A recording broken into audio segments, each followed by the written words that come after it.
This time we're exploring Siena, a charming medieval city in the heart of Tuscany.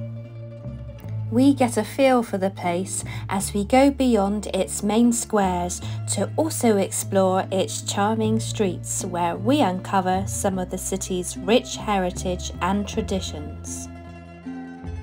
We also find places to unwind away from the crowds, escape the rain, and I eat a panino the size of my head. Subscribe to follow our adventures across Italy. The historic centre of Siena was recognised as a UNESCO World Heritage Site in 1995. It's regarded as one of Europe's most beautiful and best preserved medieval squares. Stepping into the Piazza del Campo, it's easy to see why.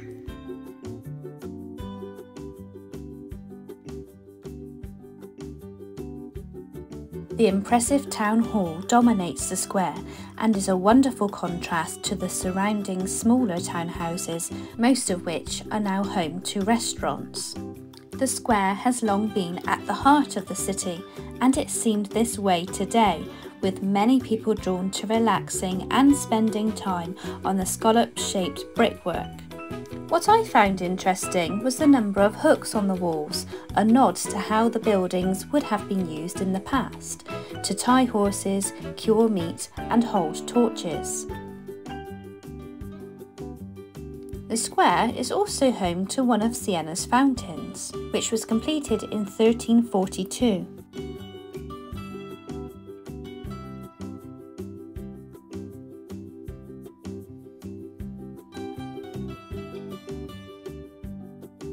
You can visit the courtyard of the town hall for free and pay to climb the tower.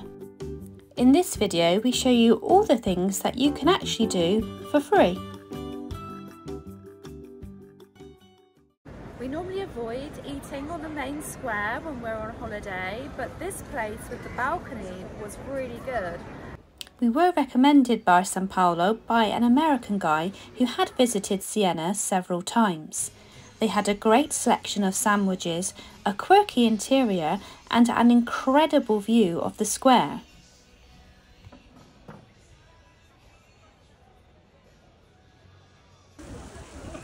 We dodged the rain and enjoyed lunch and a couple of Aperol spritz.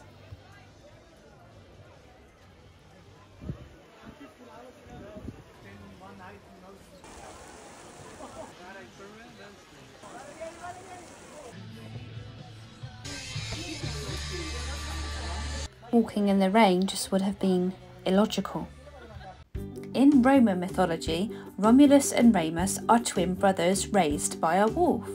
The story tells of the events that led to the founding of Rome. Legend has it, the two sons of Remus founded Siena. When they fled Rome, they took this statue of the she-wolf with them, and since then it has been the symbol of the city. The city is situated on 3 hills, giving it a unique winding charm and magnificent views. It is surrounded by some of the best preserved city walls in Italy. I'll show you around some of the streets so you can get a feel for the place beyond its main squares. What was incredible was that some were bustling and others were almost silent, although they were side by side.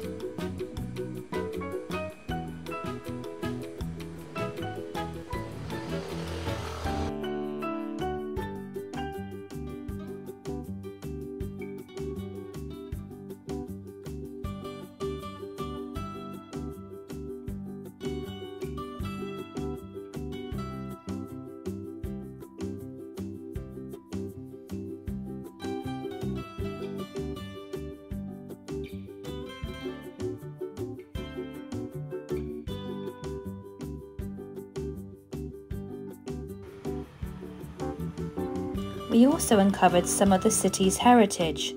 Look up because each part of Siena is divided into one of 17 contrade, or districts. You can easily walk from one area to another without noticing unless you're paying attention. Each district has its own symbol with plaques and flags proudly marking the areas. We often saw groups practicing routines with their district's flags, and it was lovely to see this tradition being passed on to younger generations. We also heard the sound of drums as groups practiced their routines. I got a real sense that the people of Siena have a real pride in their heritage and traditions. Each district also has sculptures, fountains and lighting with the area symbol. We loved spotting them.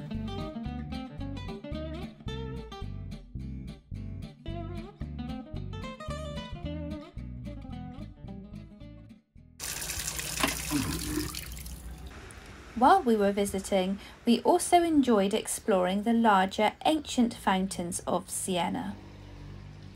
You can find out more about each one and other landmarks by using a smartphone and scanning QR codes around the city. Siena does not have its own natural source of water, and there are a series of tunnels beneath the city which bring water to it from the surrounding countryside. These were built during the 12th century, and I'll show you more of the impressive fountains later in this video. Food tip: you couldn't go too far wrong outside the main squares. We particularly liked Bar 4 Cantoni for its great selection of panini, pastries and coffee in a friendly and relaxing atmosphere. The Duomo, or cathedral, is one of Italy's best known examples of Italian Gothic architecture and was completed in the 13th century.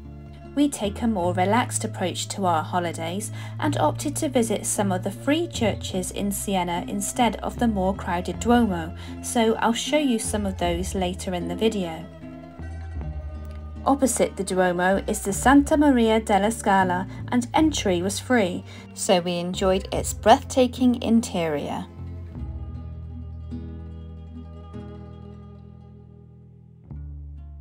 A good place to unwind is near the Medici Fortress.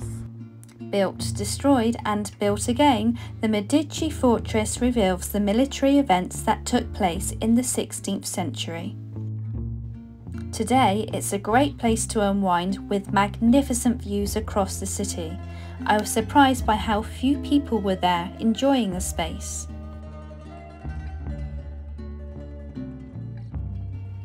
It's a great place for a leisurely stroll or picnic with plenty of space to stop and relax.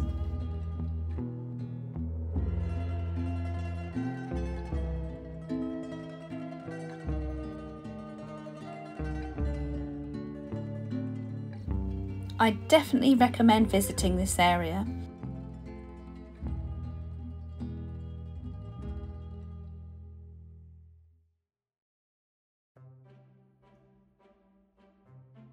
The views stretch out across the historic heart of Siena. You might recognise the town hall and cathedral, which are said to be the same height because of the equal importance of the state and religion.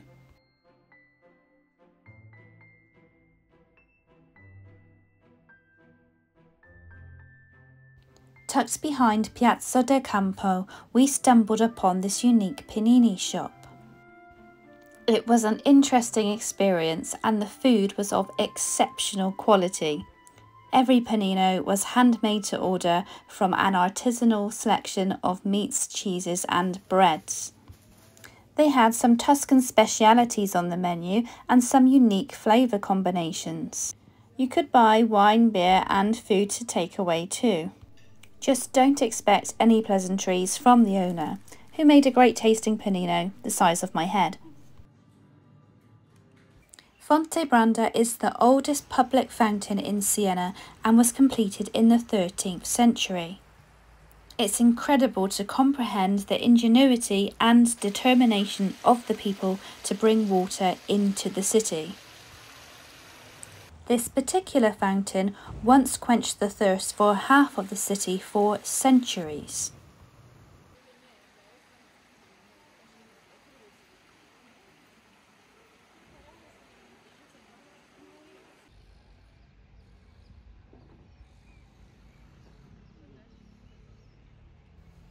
We enjoyed walking around Siena, and beside our food, drink and accommodation, we did not spend a cent, as there were so many enjoyable things to do for free, like admiring this piece of modern art installed in 2015 by Justine Peyser, called Open Mind.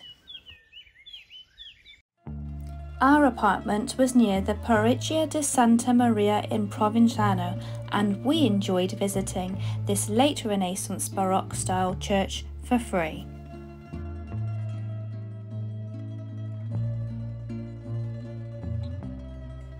Fonte Nuova is on the outskirts of the city and was once called the New Fountain, as it was newer than the others. This is reflected in its Gothic arches and style, and is definitely worth visiting. It was very peaceful, and the surrounding streets were a joy to explore too. The Basilica of San Francesco is another one of the 3 churches we visited. Originally built in the 13th century, it was later expanded during the following 2 centuries.